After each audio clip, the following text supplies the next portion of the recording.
Premier réflexe de reporter, s'abreuver à la bonne source pour comprendre ce qui s'est réellement passé ce fameux vendredi. Le proviseur du lycée de Mendong, sollicité en premier, affiche un air troublé. Son verbe violent suffit juste à nous éconduire de son bureau. Notre insistance est sans faveur. Le mépris convoqué pour le revoir circonstanciel.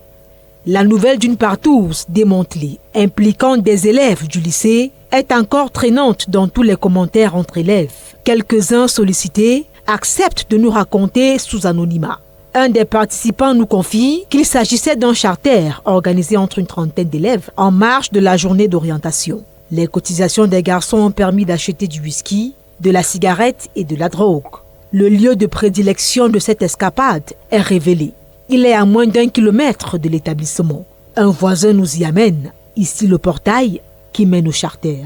Personne pour nous recevoir dans cette bâtisse visiblement en chantier. Le coin sacré de cette trentaine de jeunes lycéens, tous mineurs recrutés dans plusieurs classes, nous dit-on. Un témoin à la perquisition des éléments de la gendarmerie de Séan nous raconte que cet après-midi du 22 octobre-là, les gendarmes sont arrivés créant le branle-bas. 10 d'entre eux interpellés, dont 6 filles, alors qu'ils avaient déjà mis KO 4 bouteilles de whisky frelaté et consommé pas mal de drogue. La partie sexe n'avait visiblement pas commencé. On ne sait si c'était prévu ou pas. Les préservatifs font néanmoins partie du butin de cette opération coup de poing. L'action stoppée au bout d'environ 3 heures de temps. Les effets de ceux des participants ayant pris fuite ont été également saisis. 3 vont se rendre eux-mêmes un jour après, certainement agacés par des questions des parents. Une nuit au cachot, puis libération sous caution morale des parents.